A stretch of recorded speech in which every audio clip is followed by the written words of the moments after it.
Hey there, everyone. This is a quick little problem for tonight. This is the greatest common denominator and least common multiple problem. And it goes like this. You have two integers, a and b, and you know a is the smaller of the two. And you know that the greatest common denominator of a and b is 7, and the least common multiple of a and b is 63. And the question is, what are a and b? So anyway, see if you can figure it out. If you'd like to, just pause the video right now to solve the problem. And when you think you've got an answer, unpause the video and I'll show you how this one is done. All right, welcome back. Hopefully you were able to figure this one out or had a good time trying anyway. And let's see how this one is done. Okay, so the way we're going to solve this problem is we're going to use prime factorization. It's not too difficult a problem, you just have to think about it the right way. And if you think in terms of the prime factors of a and b, you'll be able to figure it out. Okay, so first of all, we know that the greatest common denominator of a and b is 7.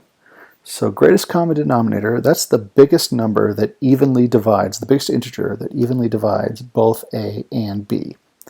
So that means we know that a and b both must have 7 as one of their prime factors. So what I'm going to do is draw a little picture on the next slide, a kind of a Venn diagram. There we go. So imagine that the two circles represent the prime factors of a and b. Well, that means the greatest common denominator has to divide them both. It has to be in that area of overlap between a and b. And since 7 is a prime, we know 7 must be the only number in that overlap area. So I'm going to draw that in now. Okay. So we know 7 must be a factor of a, and it must be a prime factor of b, and that's all we know for right now. So let's go to our second piece of information. The second piece of information is that the least common multiple of a and b equals 63. So the definition of the least common multiple means we have our number a, and we multiply it by an integer, and we have our number b, we multiply that by an integer, potentially a different integer, and we arrive at the same number. And the number that we arrive at is a common multiple of a and b. And if it's the smallest common multiple, we call it the least common multiple. So the way we get the least common multiple, it's always the product of all of the prime factors of both numbers. So in this case, it would be like multiplying together all of the numbers that fall anywhere inside our Venn diagram, not just the overlap number, but the numbers on the only blue side or the only red side as well. So what are the prime factors of 63?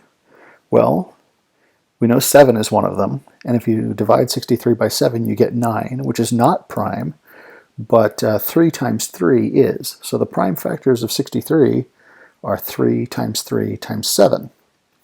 So the only really remaining question is, where do the 3's go?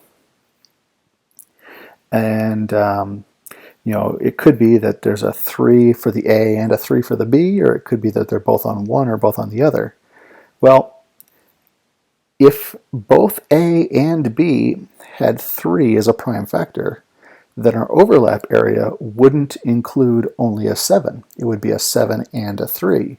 And our greatest common denominator wouldn't be 7, it would be 21. So we know that they cannot both have a 3.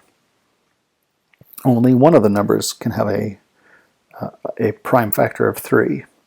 Which means both 3's have to be on the same number. And since we know that b is the bigger number, both 3's have to be prime factors of b.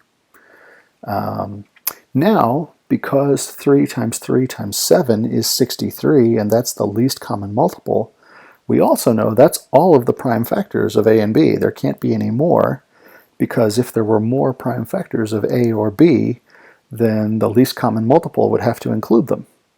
So therefore, we know that the 3 times 3, the 3 squared, well, that's got to go over here For example, if we say that the red circle is B, and that's pretty much it. We've basically completed the problem. So we know that A is the blue circle.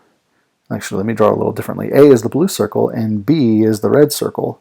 And therefore, that's it. We've solved the problem. A equals 7 and B equals 63. All right, hopefully you liked this little puzzle. Like I said, it was a pretty quick one, not too difficult, but still a good brain teaser. Anyway, if you liked it, click like, click subscribe if you want to see more of these. And if you'd like to comment down below, go ahead and do that too. That would be great. I'll try to answer any comments I get. If, in particular, if you didn't understand any of the answer, or you're still not sure about how this works, go ahead and comment, and I'll try to clear it up. But until next time, I will see you later.